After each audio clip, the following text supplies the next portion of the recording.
Greetings, ladies and gentlemen of the YouTube. I am Joe Atticus Inch, and welcome to today's episode of Poet Love. Now, at the end of my last video, I called today's poet out of the Magic Shoebox one of the strongest female voices in all of poetry. While that's true in a sense, she is one of the strongest voices in poetry altogether. And that is all I think I need to say to open up about Jeanann Verlee. On the professional side of things, Jeanann Verlee has represented New York in various poetry events for both Louder Arts and the Urbana Poetry Slam. In 2008, she was actually the highest scoring individual poet at the 2008 National Poetry Slam. She's also the director of the Urbana Poetry Slam, a right bloody author of this fantastic book called Racing Hummingbirds. And that's basically it. She's a punk rocker. She is a animal rights and humanitarian activist, very strong in it, and just one of the most unique individuals who I actually had the pleasure of meeting. I discovered Jeanann Verlee as I discover most poets, not in the Columbus area, through word of mouth and through stories and through hearing the works. And before I actually started hearing Jeanann's work, I actually saw her around back when the Women of the World Poetry Slam was in Columbus. Unfortunately, I don't believe I heard any of her work, or even if I was in the bout, was probably busy with whatever volunteer work I was doing for the event. But luckily, thanks to the magic of the YouTube, I've been able to see her work, and my God, her work is just brilliant. I mean, her stories, I mean, if I just look through Racing Hummingbirds,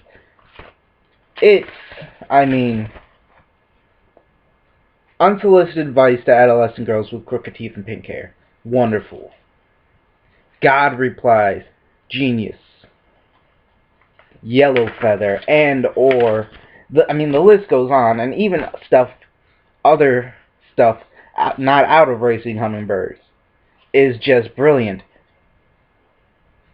And her work is completely influential. You definitely see the influence of Jeanann Verlee and hundreds of people, even with myself.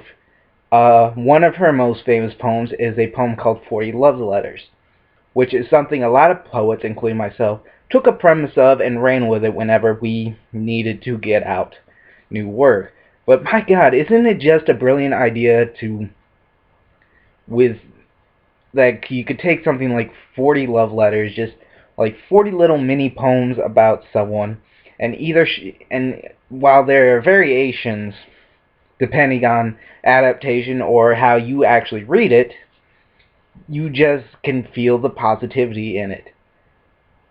And Jeanann is just, her work is deep, her work is honest, and that is something that truly admires me to her work and her in general. I mean, one of her newer pieces, or at least I believe it's somewhat newer. It's newer to me. I just discovered it back few months ago, maybe back around January, earlier this year, where she has a poem called The Session. And I'm not going to talk about it. I can't talk about it. Please go out and look on I know it's on YouTube. Find some performance of her, this Obsession, or go to her website and pick up this book, Calliope. And because it's in there, it's just brilliant. I can only leave it at that. And Jeanann, she's very open about her struggles. I mean, I was reading her bio to prepare for this episode here, and she's very open. You get it from her work of certain things like her battle with bipolar depression, which I can relate to in a sense with my own struggles with mental depression, extreme mental depression. But to someone to be just so honest about it and create such beauty out of such darkness, as cliche as that does sound, it's beautiful. So when the moment came up that Jeanann Verlee finally came to Columbus in my lifetime, my poetry lifetime, to do a feature and it to be a Talented 10th Talk, which is an event that my home venue, Righting Wrongs, host a couple of times randomly. Just to hear her talk about her work and hear her work is the best way to experience it, in my opinion. I was fortunately lucky enough to have a little brief talk with her.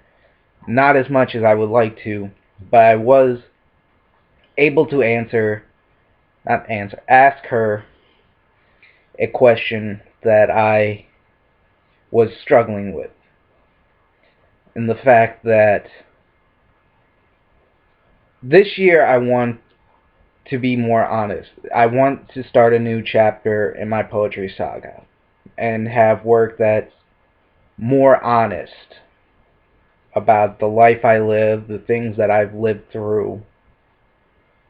And I think when you're trying to come up with, at least try to get past all these restrictions like I have,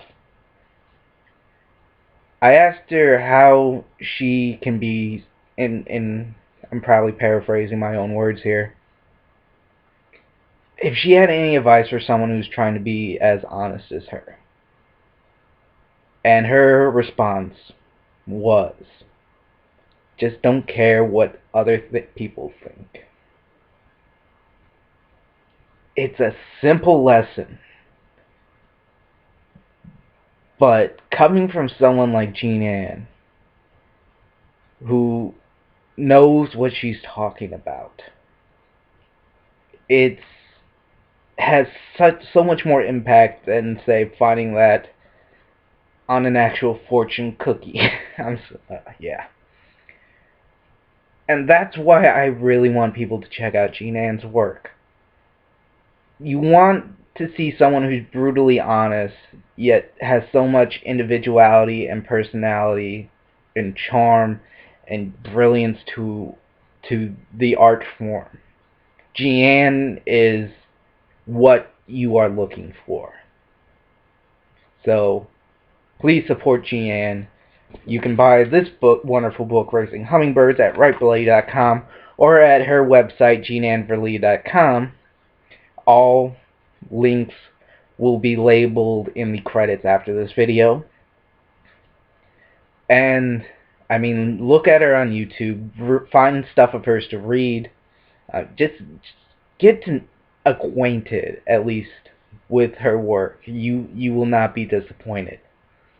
And that is all the love right now that I can give for Jeanann Verlee. There are piles and piles more, but that will be shared to come. On that note, it's time to go back to the magic shoebox. I am not looking. I am not looking. I am not looking. I am not looking. I am grabbing a name.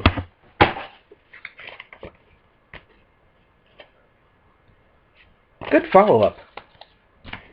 Until then, ladies and gentlemen, I'm Joe Atkinson, reminding you to keep your pens moving, live long and prosper. I'll see you next time on Poet Love.